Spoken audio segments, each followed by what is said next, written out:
नमस्कार सर्वांना. सर्वप्रथम श्री स्वामी समर्थ. आजचा दिवस तुम्हाला आनंदाचा, आरोग्यदायी जावो हीच मी स्वामीच्यांनी प्रार्थना करते आणि आजच्या आपल्या व्हिडिओला सुरुवात करते. तर आज आपण करणार आहोत मिठाची पूजा.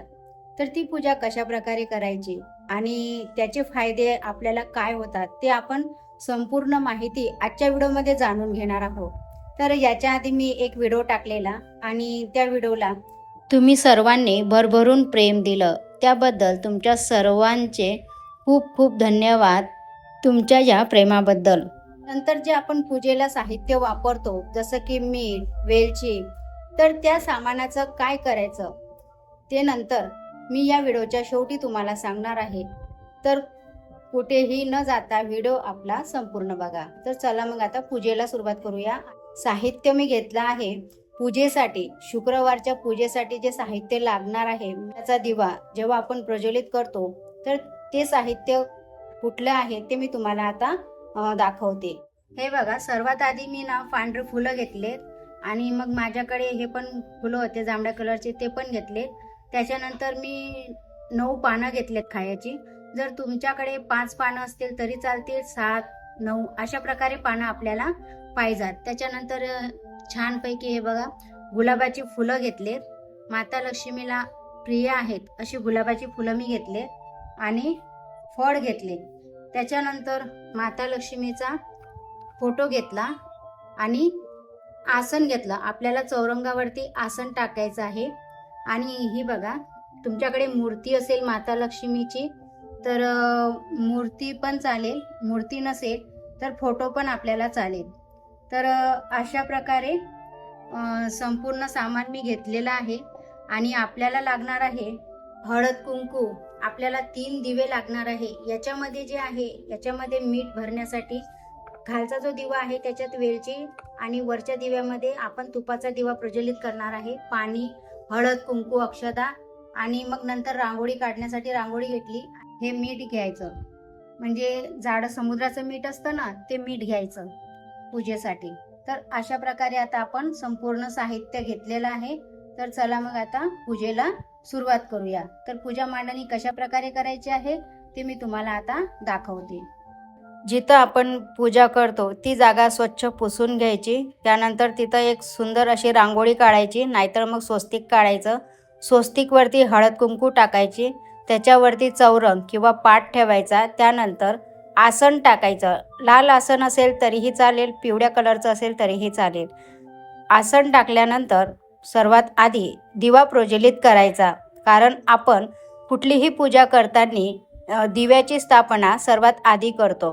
तर मग मी हा तुपाचा दिवा घेतलेला आहे आणि सर्वात आधी खाली थोडेसे फुलं टाकायचे, त्याच्यावरती अक्षदा ठेवायच्या आणि त्याच्यावरती दिवा ठेवायचा. नंतर तो दिवा प्रज्वलित करायचा. दिव्याला हळद कुंकू, अक्षदा, फुलं अर्पण करायचे. अशा प्रकारे दिव्याची स्थापना करून घ्यायची. नंतर दिव्याला नमस्कार करून घ्यायचा.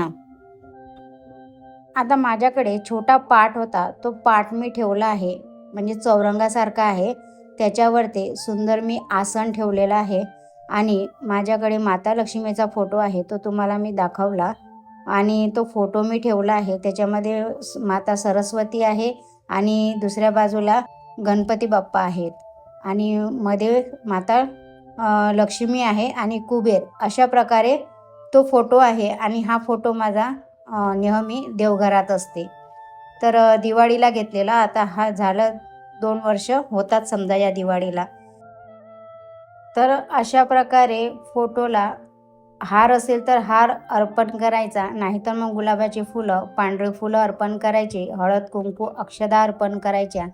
त्यानंतर मग मी माझ्याकडे मूर्ती आहे, ती पण मी माता लक्ष्मीची मूर्ती ठेवलेली आहे. तर खाली थोडेसे फुलाचं आसन टाकलं, त्याच्यानंतर थोड्याशा अक्षदा आणि त्याच्यावरती माता लक्ष्मीची मूर्ती मी ठेवलेली आहे. तर अशा प्रकारे आपण माता लक्ष्मीच्या मूर्तीची स्थापना केली. आता फुलं अर्पण करून हळद कुंकू, अक्षदा आपल्याला अर्पण करायचं आहे. माता लक्ष्मीला हळद कुंकू लावायचा आहे. तर मिठाचा दिवा आपण का याची पूजा करतो मिठाच्या दिव्याची शुक्रवारी त्याचे फायदे काय होतात ते आपण आता जाणून घेणार आहोत. आता तुम्ही जेव्हा मिठाचा दिवा लावणार तेव्हा एक छोटीशी स्वस्तिक त्या प्लेटवरती काढून घ्यायची आहे. तुम्ही जर तांब्याची प्लेट घेतली तर त्याच्यावरती स्वस्तिक काढा आणि जर स्टीलची असेल तर काही हरकत नाही. त्याच्यावरती एक कुंकवाने स्वस्तिक काढा, हळद कुंकू अक्षदा अर्पण करा आणि त्याच्या मधोमध आपल्याला दिवा ठेवायचा आहे. शुक्रवारी मिठाचा दिवा लावणे हा वास्तुशास्त्रात आणि धार्मिक उपायामध्ये अत्यंत शुभ मानला जातो. हा उपाय मुख्यतः घरातील नकारात्मक ऊर्जा नष्ट करण्यासाठी, वास्तुदोष दूर करण्यासाठी आणि देवी लक्ष्मीची कृपा प्राप्त करून धनसमृद्धी वाढवण्यासाठी केला जातो. अशा प्रकारे प्लेटवरती स्वस्तिक काढून घेतली आणि जे 3 दिवे आपण घेतले त्या तिन्ही दिव्याला हळद कुंकू लावायचे आहे. थोडंसं कुंकू वलं करा आणि हळद कुंकू तिन्ही दिव्याला आपल्याला 7-7 टिक्के अशा प्रकारे लावून घ्यायचे आहेत. अशा प्रकारे माता लक्ष्मीला हळद कुंकू अक्षदा फुलं अर्पण केले. आता प्लेटमध्ये थोडेसे फुलं टाकायचे आहेत आणि हे बघा अशा प्रकारे फुलं टाकायचे आणि मग त्याच्यावरती आपल्याला मिठाचा दिवा ठेवायचा आहे. या दिव्यामध्ये मीठ भरायचं आहे आणि तो दिवा अशा प्रकारे व्यवस्थित आपल्याला ठेवायचा आहे. नंतर छोटा दिवा ठेवायचा, त्याच्यामध्ये आपल्याला 2 वेलची टाकायचे आहेत. आता ह्या वेलची तुम्ही पुढच्या पूजेला सुद्धा वापरू शकता किंवा तुम्ही जेव्हा आपण कापूर जाळतो तेव्हा त्या वेलची कापुरामध्ये तुम्हाला टाकून तुम्ही जाळू शकता आणि ती जी तुपाची वात आहे ती वात पण तुम्ही कापुरासोबत जाळू शकता, कचऱ्यामध्ये नाही टाकायची. आणि अशा प्रकारे तो दिवा जो आहे तो तुपाचा घ्यायचा किंवा मग तिळाचं तेल घ्यायचं. तूप नसेल तर मग तिळाचं तेलसुद्धा चालेल आणि तो दिवा आपल्याला कमीत कमी 1 तास जळेल. अशा प्रकारे आपल्याला त्याच्यामध्ये तूप किंवा तेल टाकायचं आहे. बाजूला घेतलेली पानं खायची जी आहेत ते तुम्हाला लावायची आहेत. अशा प्रकारे पानं आपल्याला लावायची आहेत. खडे मीठ हे वातावरणातील नकारात्मक ऊर्जा शोषून घेते. शुक्रवारी हा उपाय केल्याने घरात प्रसन्नता राहते आणि माता लक्ष्मीचा वास राहतो. घरातील वास्तुदोष कमी होण्यास मदत होते. हा उपाय शुक्रवारी सकाळी किंवा सायंकाळी म्हणजेच प्रदोष काळात करावा. प्रथम घर आणि देवघर स्वच्छ करून घ्यावे. दिव्याला कधीही ताजे फुलं अर्पण करावे. दिवा पूर्व किंवा उत्तर दिशेकडे तोंड करून लावावा. मनातल्या मनात माता लक्ष्मीच्या मंत्राचा जप करावा किंवा आपल्या कुलदेवतेंचे स्मरण करून घरातील सुखशांतीसाठी प्रार्थना करावी की माझ्या घरात सुख शांती राहू दे, नकारात्मक ऊर्जा असेल ती ऊर्जा नष्ट होऊ दे, समृद्धी राहू दे. अशा प्रकारे प्रार्थना करायची. आता तुम्ही बघू शकता माझी संपूर्ण पूजा मांडून झालेली आहे. व्यवस्थित छान अशी पूजा मांडलेली आहे आणि केळ्यांचा आणि आंब्याचा मी प्रसाद पण ठेवलेला आहे आणि पाणी पण ठेवलेलं आहे. अशा प्रकारे खूप छान अशी शुक्रवारी तुम्ही सकाळी किंवा संध्याकाळी ही पूजा तुम्ही करू शकता घरातील नकारात्मक ऊर्जा नष्ट होण्यासाठी. आता दिव्यासाठी वापरलेले जे मीठ आहे ते पूजा झाल्यानंतर ते खाण्यासाठी किंवा स्वयंपाकासाठी वापरू नका. तसेच ते मीठ कुठल्याही झाडाला टाकू नका. ते मीठ पाण्यात विसर्जित करा किंवा बेसिंगमध्ये टाकून त्यावर पाणी सोडून द्या. हे मीठ नकारात्मक ऊर्जा शोषून घेते, त्यामुळे ते घराबाहेर टाकणे किंवा पाण्यात विरघळवणे आवश्यक असते.